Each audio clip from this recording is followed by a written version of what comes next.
السلام عليكم ورحمة الله.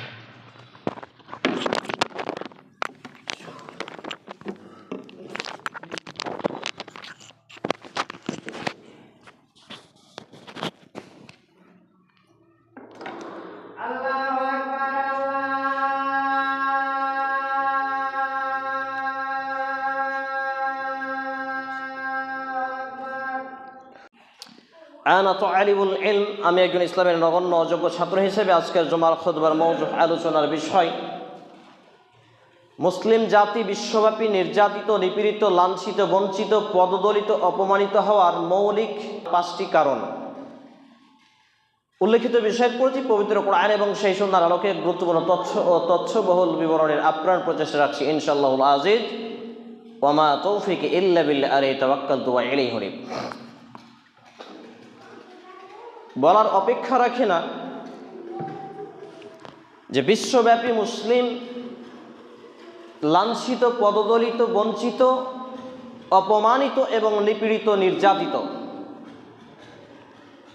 আলোচনা শুরু করার আগে আপনাদের সঙ্গে দুটি কথা না বললেই নয়। তার প্রথম কথা হলো যে 12টায় খুতবার টাইম রাখা হয়েছে আর 12:30টায় শেষ, অথচ জুমার দিনের খুতবা আধা ঘন্টায় শেষ করতে হবে। আসমানের নিচে, জমিনের উপরে, পৃথিবীতে কোরআন এবং সেই হাদিসে একটিও কোনো আয়াত বা হাদিস বর্ণিত হয়নি। নবী মুহাম্মদ রাসূলুল্লাহ सल्लल्लाहु अलैहि वसल्लम जुमा का खुतबा का मौजू छोटा होना चाहिए, এটা বলেছেন। लेकिन छोटा का मतलब ये नहीं कि आधा घंटा में ख़त्म किया जाए। জুমার খুতবা ছোট করার বিষয় কিন্তু আধ ঘন্টায় শেষ করতে হবে, এই নীতি কোথাও কখনো মৌলবীদের বানানো, কোথাও কখনো ওয়াক্ফ মসজিদ কমিটিদের বানানো, কোথাও কখনো গ্রাম্য মাতাব্বরদের বানানো। এটি একটি নীতি, এটি কোরআন এবং সুন্নাহর নীতি নয়, যেটি থেকে আমাদেরকে বেরিয়ে আসতে হবে। দ্বিতীয় কথা হলো একটি লজ্জাজনক ব্যাপার যে জুমার খুতবা শুরু হয়ে যাওয়া 10 মিনিট পেরিয়ে গেলেও দুটি কাতার পরিপূর্ণভাবে পূরণ হচ্ছে না। আর মসজিদে আসার ঢং, মসজিদে ঢোকার ঢং, বসা, সিস্টেমেটিক রুলস অফ ল, সুন্নাহ ভিত্তিক বিধিবিধানগুলো আমাদের অজ্ঞতার শিখরে বসবাস করার ফলে আমরা এগুলো জানি না এবং মানি না। আসুন আমরা পর্যবেক্ষণ করি যে কেন আজকে মুসলিম জাতি নিপীড়িত, নির্যাতিত। তার 5টি পয়েন্ট আমি গবেষণা করেছি দীর্ঘ 23 বছর ইসলামের একজন ছাত্র হওয়ার ফলে।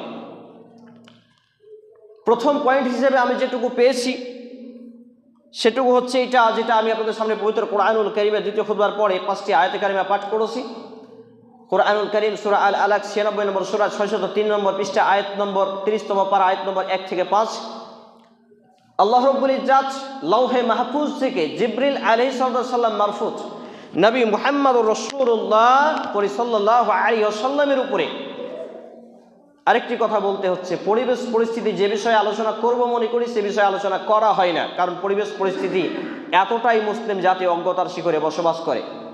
যখনই নবী মুহাম্মদুর রাসূল, নবী আহমদ, মুহাম্মদ, মুস্তাফা যাই আসুক না কেন, মুহাম্মদুর রাসূলুল্লাহ সাল্লাল্লাহু আলাইহি সাল্লামের নাম আসবে আর আপনি শুনতে পাবেন, সে মাইকে হোক, ক্যাসেটে হোক, জালসায় হোক, খুতবায় হোক, যে কোনো জায়গায় যখনই নবী মুহাম্মদুর রাসূলুল্লাহ সাল্লাল্লাহু আলাইহি সাল্লামের নাম আপনি শুনবেন, পুরুষ হিসেবে সাল্লাল্লাহু আলাইহি সাল্লাম উচ্চ স্বরে এটা বলতে হবে, আপনি বাধ্য। যদি না বলেন নবী মুহাম্মদুর রাসূলুল্লাহ সাল্লাল্লাহু আলাইহি সাল্লামের ভাষায় আপনি হবেন কিফিল, বখিল, আর আপনার জন্য ধ্বংস কামনা করেছেন। কারণ নবী মুহাম্মদুর রাসূলুল্লাহ সাল্লাল্লাহু আলাইহি সাল্লাম 3টি মেম্বারে উঠে আমিন বলেছিলেন। তার একটি ছিল যে ব্যক্তি তার নাম শুনলো অথচ তার উপরে দরুদ পড়লো না, অর্থাৎ সাল্লাল্লাহু আলাইহি ওয়াসাল্লাম পড়লো না, সে ব্যক্তির উপরে ধ্বংস কামনা করেছেন স্বয়ং মালাইকাগণ ফেরেশতা থেকে। আর নবী মুহাম্মদুর রাসূলুল্লাহ সাল্লাল্লাহু আলাইহি সাল্লাম জমিন থেকে আমিন বলেছেন। আর যার আমিন বলা মানে কবুল করো, যার আমিন বলা কোনোদিন মিস যায় না। তাহলে বুঝতে পারছি আমরা যদি নবী মুহাম্মদুর রাসূল সাল্লাল্লাহু আলাইহি সাল্লামের নাম শোনার পরে সাল্লাল্লাহু আলাইহি ওয়াসাল্লাম না বলি, তাহলে আমাদের উপরে গজব নাজিল হবে, নাউযুবিল্লাহি মিন জালিক। পরক্ষণে আমরা যদি পড়ি তাহলে আল্লাহ রাব্বুল আলামিন আমার আপনার উপরে 10 বার রহমত নাজিল করবেন, বলি সুবহানাল্লাহ। আমার আপনার 10টি গুনাহ খাতাকে মাফ করে দেবেন, বলি সুবহানাল্লাহ। এবং আমার এবং আপনার আমলনামায় নেকি যুক্ত করা হবে। সুবহানাল্লাহি ওয়া বিহামদিহি সুবহানাল্লাহিল আযীম। তাহলে আল্লাহ রাব্বুল আলামিন the first most important topic and subject হিসেবে নবী মুহাম্মদুর রাসূলুল্লাহ সাল্লাল্লাহু আলাইহি ওয়াসাল্লামের উপরে প্রথম যে আয়াহ রিলিজ করেছিলেন, নাজিল করেছিলেন, অবতীর্ণ করেছিলেন, সেটা কি ছিল? ইকরা ইকরা বিসমি রাব্বিকাল্লাযী খলাক। পাঠ করুন আপনি আপনার পালনকর্তার নামে, প্রতিপালকের নামে। খলাকাল ইনসানা মিন আলাক ইকরা ওয়া রাব্বুকাল আকরাম আল্লাযী আল্লামা বিল কলম আল্লামাল ইনসানা মা লাম ইয়ালাম। পাঠ করুন যিনি আপনাকে এবং মানুষকে জমাট বাঁধা রক্তপিণ্ড থেকে সৃষ্টি করেছেন। পাঠ করুন তার নামে, তিনি মহা দয়ালু। পাঠ করুন তিনি মানুষকে যা শিক্ষা দিয়েছেন কলমের মাধ্যমে, যা মানুষ জানত না। প্রথম টাইম আল্লাহর রাসূল সাল্লাল্লাহু আলাইহি ওয়াসাল্লামের উপরে হেরা গুহায় সূরা আল আলাক 96 নম্বর সূরা 30তম পারা 603 নম্বর পৃষ্ঠা 1 থেকে 5টি আয়াতে কারিমা আল্লাহ রাব্বুল আলামিন রিলিজ করলেন, নাজিল করলেন। এ দিয়ে এটা বোঝানো হলো যে নামাজ, রোজা, হজ, যাকাত, তাহাজ্জুদ, মসজিদ নির্মাণ, মাদ্রাসা, দান, খয়রাত, এভরি ইবাদার মধ্যে থেকে দ্য ফার্স্ট এবং মোস্ট পাওয়ারফুল ইবাদা হলো এডুকেশন, এডুকাটম, এডুকেয়ার, এডুকেট ইত্যাদি। শিক্ষা যতগুলো এর পরিভাষা রয়েছে, অর্থাৎ এই ইকরা বিসমি রাব্বিকাল্লাযী খলাক দিয়ে আল্লাহ রাব্বুল আলামিন জানিয়ে দিলেন যে ওহী ভিত্তিক, কোরআন এবং সুন্নাহ ভিত্তিক আল্লাহর জ্ঞান অর্জন, রাসূল সাল্লাল্লাহু আলাইহি সাল্লামের দেওয়া জ্ঞান অর্জন, অর্থাৎ তাকওয়াশীলতার জ্ঞান অর্জন করাকে ফরজ করেছেন সমস্ত ইবাদতের আগে। কিন্তু আমাদের সমাজে শিক্ষা যে একটা বৃহত্তম ফরজ ইবাদত, এই বিষয়টা আমার মতো যারা খতিব, যারা বক্তা, যারা আলেম আজকে দাবি করছে, এরাই বোঝে না। জাতি কিভাবে বুঝবে? সম্মানিত উপস্থিতি ভাই এবং বন্ধুগণ, তাহলে বলছিলাম মুসলমান সমাজ আজকে বিশ্বব্যাপী লাঞ্ছিত, বঞ্চিত, অপবাদিত, নিপীড়িত, নির্যাতিত হওয়ার প্রধান মৌলিক 5টি কারণ আমি আমার ক্ষুদ্র জ্ঞান দিয়ে সমীক্ষায় পেয়েছি। প্রথম নম্বর হলো মুসলমানরা তাদের শিক্ষা ভুলে গিয়েছে। তাদের শিক্ষা বলতে এমন নয় যে আপনি ইংরেজি, হিন্দি, উর্দু, আরবি, ফার্সি আর অন্য কোনো ভাষা ব্যবহার করতে পারবেন না, শিখতে পারবেন না। আমি এটাকে এভাবে বলি যে আপনি যখন মুসলমান ঘরে জন্মগ্রহণ করেছেন, আপনার অন্যান্য ধর্মাবলম্বীর অনুসারীদের থেকে কয়েক ধাপ দায়িত্ব বেশি। কিভাবে? তারা শুধুমাত্র শিক্ষা অর্জন করে পার্থিব জীবনকে সঞ্চয় করার জন্য। শুধু master, doctor, barrister, professor, engineer বিভিন্ন কিছু হয়েই তাদের দুনিয়া পর্যন্ত এন্ড হয়ে যায়। কিন্তু আমার এবং আপনার টার্গেট হবে জাহান্নাম থেকে মুক্তি, জান্নাত প্রাপ্তি, আল্লাহ রাব্বুল আলামিন দিদার লাভ, আল্লাহ তাআলাকে স্বচক্ষে দেখে ধন্য হওয়া। এই আকাঙ্ক্ষা নিয়ে আমার এবং আপনার আরেকটু কয়েক ধাপ বেশি দায়িত্ব হলো যে তারা শুধু দুনিয়ার জন্য শিক্ষা অর্জন করবে, আর আমি আপনি দুনিয়ার জন্য শিক্ষা অর্জন করতে হবে। আমাকে আপনাকে দিনের জন্য শিক্ষা অর্জন করতে হবে। ব্যক্তিগত জীবন, পারিবারিক জীবন, সামাজিক জীবন, রাষ্ট্রীয় জীবন, এভরি মোমেন্টকে সুশিক্ষায় সুশিক্ষিত করার জন্য বাংলা, ইংরেজি, আরবি, উর্দু, হিন্দি, ফার্সি, পৃথিবীর যত ভাষা আছে সমস্ত ভাষা আমাকে আপনাকে জ্ঞান অর্জন করতে হবে।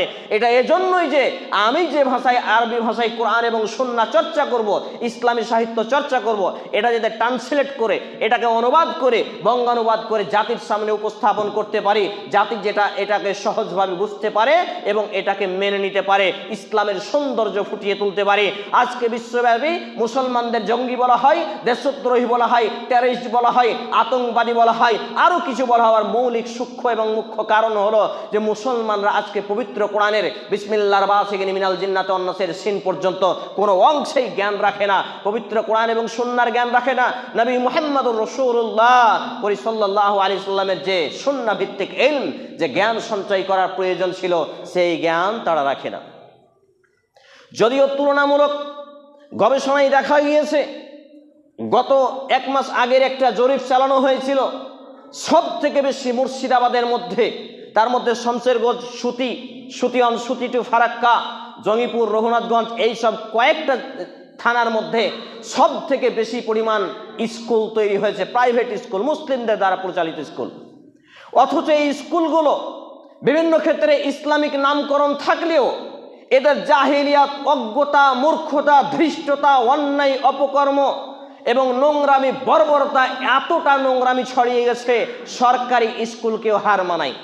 উদাহরণস্বরূপ উদাহরণস্বরূপ হিসেবে আমরা এটা এইভাবে বলতে পারি, ইসলামের সংস্কৃতি বাৎসরিক ক্রীড়া প্রতিযোগিতা অনুষ্ঠানের নামে বড় বড় মেয়েদেরকে ব্যাস লাগানো, বরণ করা, শিক্ষক বরণ নারীকে বরণ করা, হাতের ছোঁয়া নেওয়া, আর তাদের নাচ গান করা। আরে পর নারীর কণ্ঠে, প্রাপ্তবয়স্কা কোনো মহিলার কণ্ঠে একজন কোনো পুরুষ, পরপুরুষ যে গায়রে মাহারাম, তার জন্য কোরআন তেলাওয়াত শোনা জায়েজ নয়, তার নাচ দেখা কি করে জায়েজ হয়, তার অনুষ্ঠানে সঙ্গীত গাওয়া কি করে জায়েজ হয়, তার সেই এখানে পারফরমেন্স করা কি করে জায়েজ হয়, তাকে নাটক মঞ্চে নাটিকা করার কি করে জায়েজ হয়। আজকে মুসলমান সমাজে সব চলছে, বড় বড় আলেম মুখে কুলুপ ধরে আছে। আরে কুলুপ ধরার কথা ছিল পেচ্ছাপ করার পরে লজ্জা স্থানে, কিন্তু কুলুপ ধরেছে মুখে, কারণ হক কথা বলতে পারে না। হক কথা বললে জাতি পিঠের চামড়া তুলে দেবে, যে পেটের ভাত বন্ধ হয়ে যাবে। হক কথা বললে মসজিদে রাখবে না, মাদ্রাসায় রাখবে না। হক কথা বললে জাতি গ্রহণ করবে না, মারবে, তারবে, পেটাবে। এই জন্য আজকে আলেম নামের জালেমরা পর্যন্ত ভণ্ডামির শিকার হয়েছে। আর চোখে দেখেও, কানে শুনেও চোখে না দেখার, কানে না শোনার ভান করে জীবন কাটাই। সম্মানিত উপস্থিতি ভাই এবং বন্ধুগণ, তাহলে বলছিলাম মুসলিম জাতি বিশ্বব্যাপী নিপীড়িত, নির্যাতিত, লাঞ্ছিত, বঞ্চিত হওয়ার মৌলিক কারণ হচ্ছে তারা সুশিক্ষা গ্রহণ করেনি। আপনি আবার বলবেন শিক্ষার মধ্যে সু এবং কু কি হয়? অর্থাৎ পিওর এডুকেশন এবং ব্যাড এডুকেশন, এটা হয়। পিওর এডুকেশন এবং ব্যাড এডুকেশন কিভাবে হয় আমরা দেখি। আজ থেকে এক যুগ আগে চলে যান, 12 বছর 13 বছর আগে যখন আমরা দেখতাম ঘিকে ঘি বলা হতো, খাঁটি ঘি লেখা থাকতো না। দুধ তো দুধ প্রচার হতো, খাঁটি দুধ বলা যেত না। এইভাবে যখন ঘিয়ের সঙ্গে ডালডা মিশানো হলো, দুধে পানি মিশানো হলো, সরিষার তেল ভেজাল মিশানো হলো, তখন সেখানে খাঁটি শব্দ ব্যবহার শুরু হলো এবং তার কোয়ালিটি একটু উন্নত মানের করা হলো, খাঁটিটা। তাহলে আজকে একটা পর্যায়ে শিক্ষাই ছিল, শিক্ষায় সু এবং কু ছিল না। আমরা দেখতাম যে যত শিক্ষিত ব্যক্তি ছিল, গ্রাম্য লোক তার কাছে দলিল নিয়ে যেত, বোঝাপড়া করত, আমিনের কাছে যেত, পরামর্শ করত, কোনো পরামর্শ চাইতো, পেত। এখন যদি দেখা যায় একটা উকিলের কাছে কোনো কেস নিয়ে গেছে, সে জানে যে এটা কেস মিটে যাবে, কিন্তু আরেকটু ব্যারসার দিয়ে সে কেসটাকে আরো লম্বা করে তার পকেট গরম করার জন্য। দেখেন শিক্ষায় কু, ব্যাড এডুকেশন। শিক্ষায় কু আরেকটু দেখাই, আমার পকেটে যখন আমি হুজুর মানুষ, আলেম মানুষ, একটা মোটা অঙ্কের দান দিলেন, আমি তখন দোয়া করে জান্নাতে ভরে দিলাম, আমার বাপের জান্নাত কিনা আছে কি, উমুকের বাপ দিল এত টাকা দান, আল্লাহ তুমি করো মেহেরবান, হয়ে যাও রাজি, বানাও তারে 5 ওয়াক্ত নামাজি সামাজি। দেখেন এটা ভণ্ডামি শিক্ষা, ব্যাড এডুকেশন। এইভাবে শিক্ষায় সু এবং শিক্ষায় কু, জাতিকে লুণ্ঠিত করা, জাতিকে লুটে খাওয়া, আর জাতিকে সঠিক দিন থেকে বঞ্চিত রাখা, এভাবে দিবারাত্রি আমাদের সমাজে চলছে। আর মানুষ আজকে সব থেকে অজ্ঞতার শিখরে বসবাস করে। মুসলমান নামাজি 86 বছর, 82 বছর, 88 বছর হয়ে গেছে, 50 বছর, 60 বছর হয়ে গেছে, কপালে ঘট্টা পড়ে গেছে, চুলদাড়ি পেকে গেছে, অথচ এই ব্যক্তি এখন পর্যন্ত কোরআন পড়তে জানে না। আর এক শ্রেণীর আমাদের সমাজে কারি হাফেজ তৈরি হয়েছেন, তারা বলেন যে কোরআনের তাজবিদ, তাখরিজ, মাখরাজ সহ, গুন্না, ইকফা, ইদগাম সহ, ইকলাব সহ শুদ্ধ করে যদি কোরআন না পড়ে তাহলে নাকি পাপ হবে। অথচ মাখরাজ শিখে যদি কোরআন পড়তে পারে আর বাকিগুলো পড়তে পারলে এটা হলো এক্সট্রা বেনিফিট। কিন্তু কোনো রকম ভাবে টানা হাঁচড়া করেও কোরআন শিখতেই হবে, যে কোনো মূল্যে, যে কোনো ভাবে। কারণ আম্মা জান আয়েশা সিদ্দিকা রাদিয়াল্লাহু তাআলা আনহা বলছেন যে নবী মুহাম্মদ রাসূলুল্লাহ সাল্লাল্লাহু আলাইহি সাল্লাম বলেছেন, যে ব্যক্তি অনর্গল কোরআন পড়তে পারে আর যে ব্যক্তি হোঁচট খেয়ে খেয়ে পড়ে, এই ব্যক্তি বেশি নেকি পাবে যে হোঁচট খেয়ে খেয়ে পড়ে। কিভাবে? কারণ এই ব্যক্তি আটকে যাচ্ছে কিন্তু আবার চেষ্টা করছে। তাহলে যে ব্যক্তির ভুল হলো তাকে ডবল নেকি দেওয়া হবে, আর যে ব্যক্তি সঠিক পড়লো এর 1 ভাগ নেকি। তাহলে এই হাদিসকে যারা বুঝে না, মানে না, জানে না, এরা আজকে শুধু এই তাজবিদ, তাখরিজ, মাখরাজ করে এরা কোরআনকে কঠিন করে দিয়েছে। মানুষ মনে করছে আরে কোরআন এত যদি পড়তে গিয়ে পাপ হয় তাহলে আমি কোরআন পড়বই কেন, কোরআন না পড়াই ভালো। নাউযুবিল্লাহি মিন জালিক। অতএব কোরআন শুদ্ধ করে পড়তে পারা এটা ভালো বিষয়, কিন্তু যদি না পারেন, যেমন করে পারেন তেমন করে টানাহাঁচড়া করে কোরআন শিখতেই হবে, কোনো মাফ নেই। নাম্বার 2, জুমার দিন খুতবার সময় খুবই সংকীর্ণ, তবুও কয়েক মিনিট ওভারটেক করবো ইনশাল্লাহ, কারণ আপনাদের নিয়ম আমি ভঙ্গ করব, এই নিয়মে আমি বিশ্বাসী নই। সম্মানিত উপস্থিতি ভাই এবং বন্ধুগণ, নাম্বার 2, মুসলমান অথচ তারা মনে করে যে শিক্ষা অর্জন করে কি করব, master, doctor, barrister, professor, engineer হতে পারলেই ভালো। মুসলমান 5 ওয়াক্ত নামাজি অথচ দাড়ি কাটছাট করে, মুসলমান 5 ওয়াক্ত নামাজি অথচ গান শুনে, মুসলমান 5 ওয়াক্ত নামাজি অথচ নামাজি পড়ে না, মুসলমান ভোটার কার্ড, আধার কার্ড, ডিজিটাল কার্ড, বিভিন্ন ডকুমেন্টসে তারা মুসলমান পরিচয় বহন করেছে।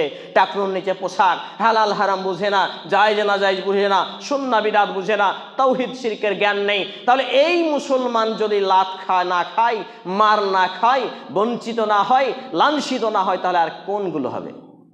দেখতে পাচ্ছেন না রাজনৈতিক নামকরণে মসজিদ তৈরি হচ্ছে। আমি বলেছিলাম, লিখেছিলামও, বাবরের নামে মসজিদ করে কি নেকি বেশি হবে, নাকি কোনো নবী সাহাবীদের নামে মসজিদ করলে নেকি কমে যেত?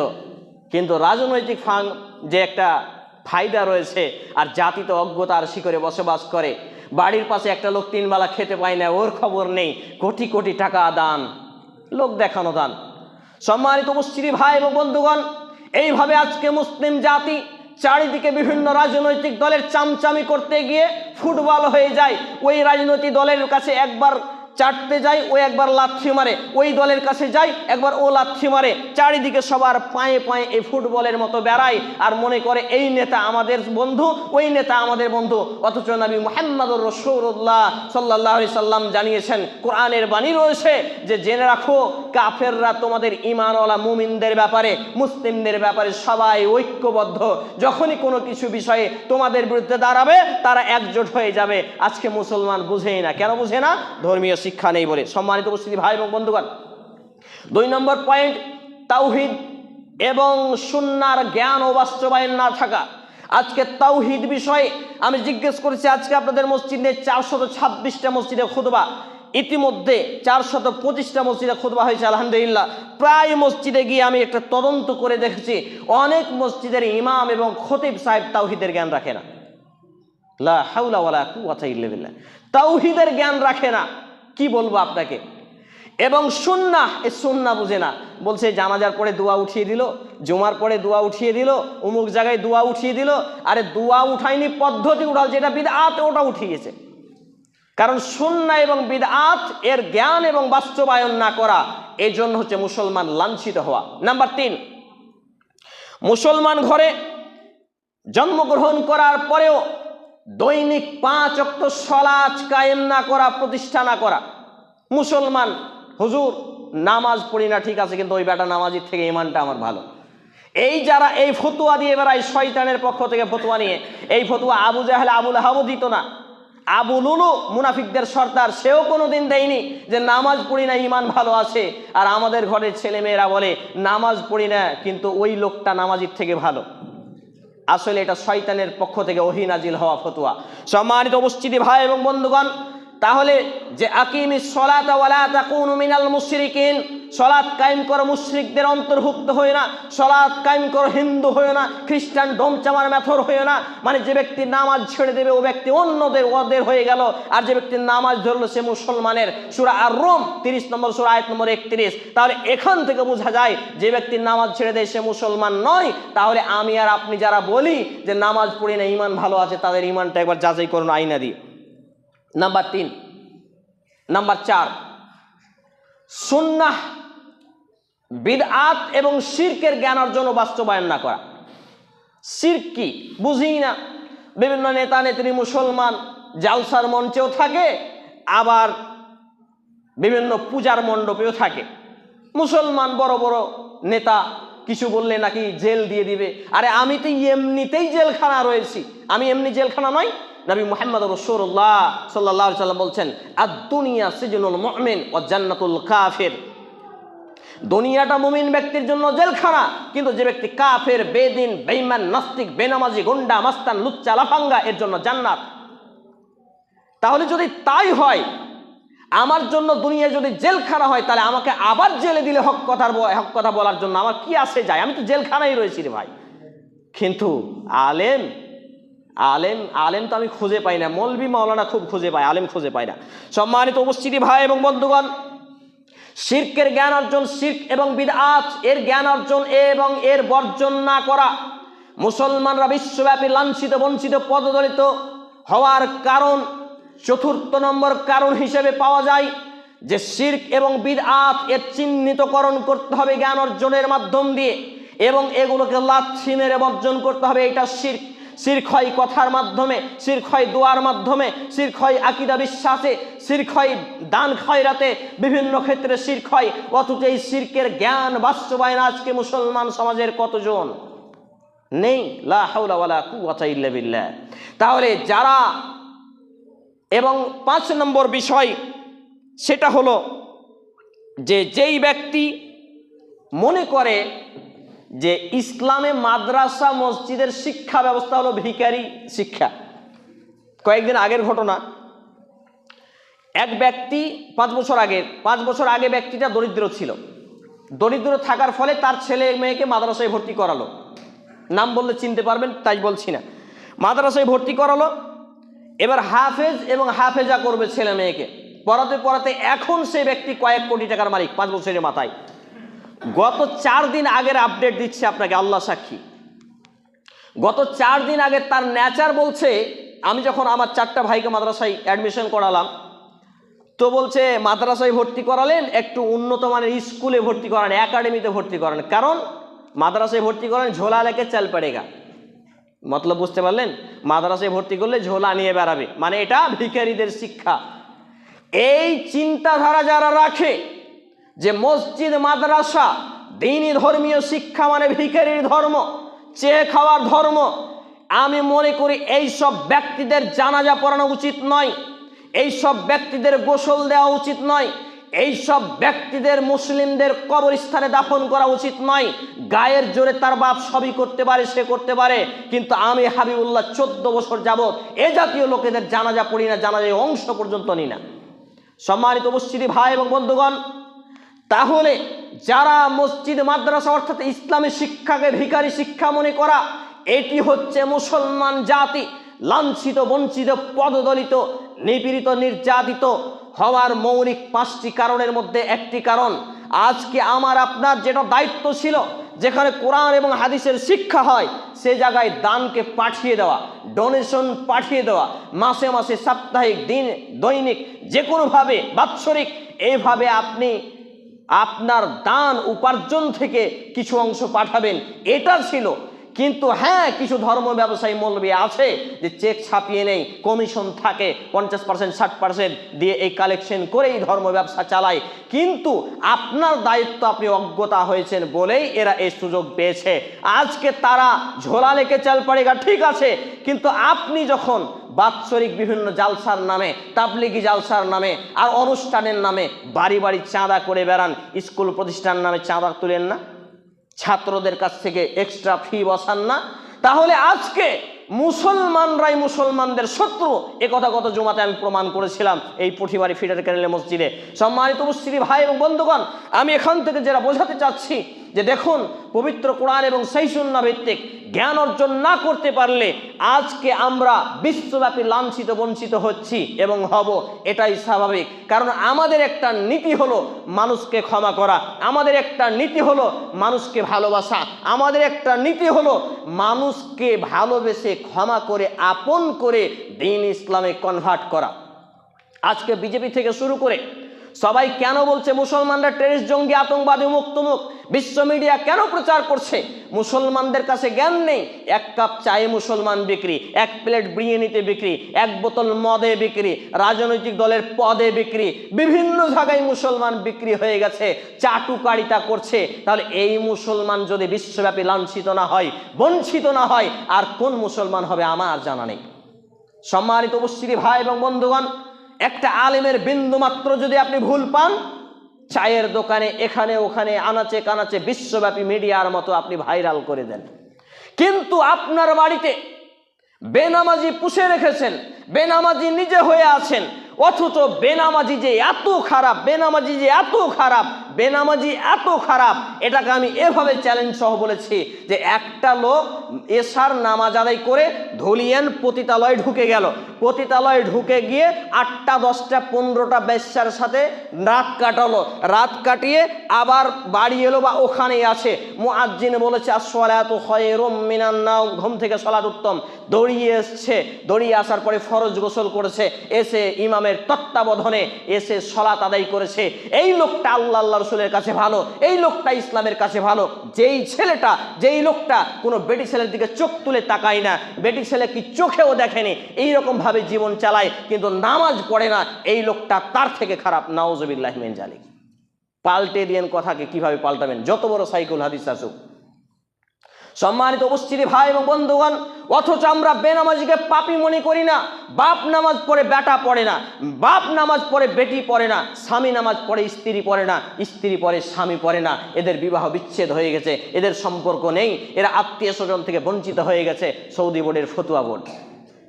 কিন্তু আমরা অজ্ঞতার শিখরে বসবাস করার ফলে, আমাদের পবিত্র কোরআনুল কারীমের বিসমিল্লাহর বাজিগির মিনাল জিন্নাত ওয়ান নাসের শিনের জ্ঞান অর্জন না থাকার ফলে এবং সেই সুন্নাহ ভিত্তিক ইলম ও বাস্তবায়ন না থাকার ফলে আমরা এগুলোকে পাপ মনে করি না, যেটা পাপ নয় সেটাকেই পাপ মনে করি। সিনেমা জগতের কোনো ছোকরা একটা ভালো কাজ করলে সেটার আপনি প্রশংসা করেন, আপনার আলেমের বিন্দুমাত্র, আপনার মসজিদের ইমামের বিন্দুমাত্র ভুল ত্রুটি পেলে সেটা নিয়ে আপনি ভাইরাল করেন।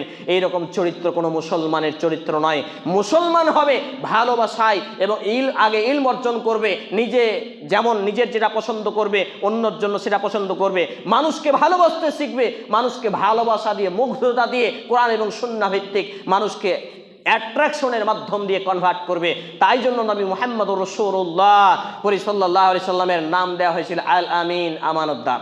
আস-সাদিক, সত্যবাদী। আমাদের সমাজে আল আমিন নামে স্কুল আছে, আমাদের সমাজে আস-সাদিক নামে স্কুল তৈরি হয়েছে। আল আমিনের কোনো আমানত খুঁজে পাওয়া যায় না, আস-সাদিকের সত্যবাদিতা খুঁজে পাওয়া যায় না। এ কথা 5 বছর আগেই প্রুফ করেছিলাম। সম্মানিত উপস্থিতি ভাই এবং বন্ধুগণ, আমি দ্বিতীয় খুতবার পরে দ্বিতীয় দফায় যে হাদিসটি পাঠ করেছিলাম, এই হাদিসটি বলে আলোচনা গুটিয়ে ফেলবো। আন আনাস ইবনে মালিক রাদিয়াল্লাহু তাআলা আনহু قال قال রাসূলুল্লাহ সাল্লাল্লাহু আলাইহি ওয়াসাল্লাম, আনাস রাদিয়াল্লাহু তাআলা আনহু তিনি বলছেন, নবী মুহাম্মদুর রাসূলুল্লাহ সাল্লাল্লাহু আলাইহি সাল্লাম বলেছেন, তুআলাবুল ইলমি ফারিজাতুন আলা কুল্লি মুসলিম। দ্বীন ইসলামের জ্ঞান তলব করা, অর্জন করা, সঞ্চয় করা, গবেষণা করা, স্টাডিজ করা, ঘাটাঘাটি করা, চর্চা করা, পরিচর্যা করা, আলা কুল্লি মুসলিম, তামাম মুসলমানের উপরে ফরজ করা হয়েছে। সুবহানাল্লাহ। তাহলে নামাজ, রোজা, হজ, যাকাত, মসজিদ, মাদ্রাসা, দান, খায়রাত, সমস্ত কিছুর আগে প্রথম ইবাদত হলো দ্বীন ইসলামের জ্ঞান চর্চা করা, অর্জন করা। এটা হচ্ছে প্রথম ইবাদত, বৃহৎ ইবাদত। কারণ কোন ইবাদত জ্ঞান ইলমবিহীন আল্লাহর কাছে কবুলযোগ্য নয়। হাদিসটি বর্ণিত যে সুনানে ইবনে মাজাহ গ্রন্থে হাদিস নাম্বার 224, মিশকাতুল মাসাবিহ গ্রন্থে হাদিস নাম্বার 218, সহিহুল জামে সগীর গ্রন্থে হাদিস নাম্বার 3913 ক্রমিক নম্বরে। এছাড়াও বিভিন্ন গ্রন্থে হাদিসটি বর্ণিত হচ্ছে। সম্মানিত উপস্থিতি ভাই এবং বন্ধুগণ, এখান থেকে আমি যেটা বলতে যাচ্ছি যে আজকে মুসলিম জাতি বিশ্বব্যাপী লাঞ্ছিত, বঞ্চিত, পদদলিত, অপমানিত হওয়ার মৌলিক 5টি কারণ আমি ক্ষুদ্র গবেষণা দিয়ে রাত দিন মেহনত করে পরিশ্রম করে এটুকু পেয়েছি। এর থেকে কম বেশি হতে পারে, আরও কিছু পয়েন্ট রয়েছে, তবে এইগুলো মৌলিক কারণ। আজকে আমরা যদি ধর্মীয় শিক্ষা, দ্বীনি শিক্ষা অর্জন করতে পারতাম তাহলে আমরা লাঞ্ছিত হতে পারতাম না। আমরা নিজেরাই ঠিক নেই, তাহলে অন্যরা তো আমাদেরকে মারবে, কাটবে, ভাসাবে, আর কিছু করবে। সম্মানিত উপস্থিতি ভাই এবং বন্ধুগণ, অতএব আসুন পবিত্র কোরআন এবং সেই সুন্দর আলোকে ব্যক্তিগত জীবন, পারিবারিক জীবনকে আমরা গঠন করি। কারণ আল্লাহ রাব্বুল আলামিন বলছেন সূরা আত-তাহরিম 66 নম্বর সূরা, আয়াত নম্বর 6, ইয়া আইয়ুহাল্লাযিনা আমানু, হে ঈমানওয়ালারা, কু আনফুসাকুম ওয়া আহলিকুম নারা, তুমি নিজে বাঁচো আর তোমার আহাল, পরিবার, পরিজনকে বাঁচাও জাহান্নামের ইন্ধন থেকে, জাহান্নামের আগুন থেকে, যার জ্বালানি হবে মানুষ আর পাথর। তাহলে আমি আপনি যদি ব্যক্তিগত জীবন, পারিবারিক জীবনকে পরিবর্তন করি, আমি করলাম, আপনি করলেন, ওই করলো, এইভাবে সামাজিক জীবনে ইসলাম প্রতিষ্ঠা হবে। আর এটাই হচ্ছে ইসলামের নীতি। কিন্তু আমরা নিজেকে ভুলে গিয়ে অন্যের দোষ চর্চা, অন্যের অমুক তমুক নিয়ে বেশি খোঁজাখুঁজি করি, যার জন্য আজকে বিশ্বব্যাপী মুসলমানদের এই করুণ পরিণতি চলছে। আমরা শেষাংশে এসে এটুকু অনুরোধ করব, পবিত্র কোরআন এবং সেই সুন্নাহ ভিত্তিক জ্ঞান অর্জন করতেই হবে, যে কোনো মূল্যে, যে কোনো মূল্যে, বয়স যাই হোক না কেন, আলিফ বা তা সা করে শিখতে হবে। হবে, বয়স যাই হোক না কেন।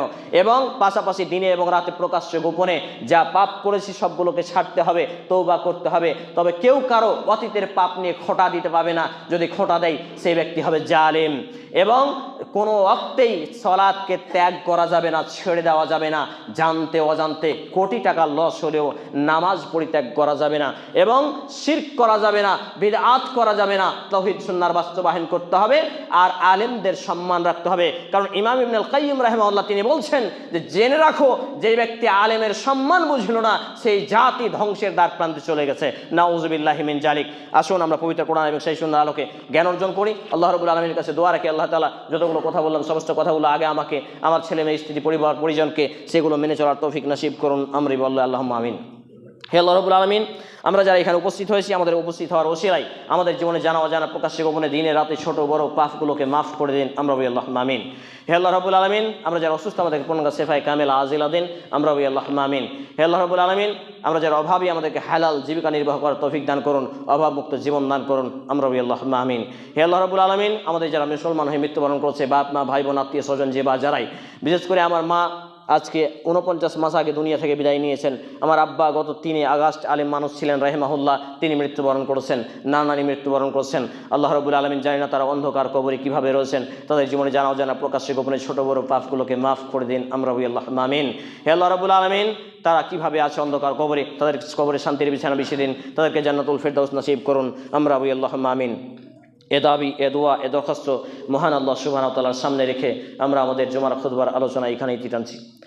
اللهم صل على محمد وعلى آل محمد كما صليت على إبراهيم وعلى آل إبراهيم إنك حميد مجيد.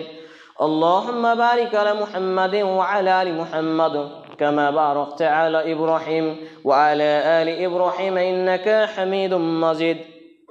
سبحان ربك رب العزة عما يصفون وسلام على المرسلين وآخر دعوانا الحمد لله رب العالمين. السلام عليكم ورحمة الله. স্ট্যান্ডটা ছেড়ে দিয়ে দেন, নামাজ পড়ান আপনি।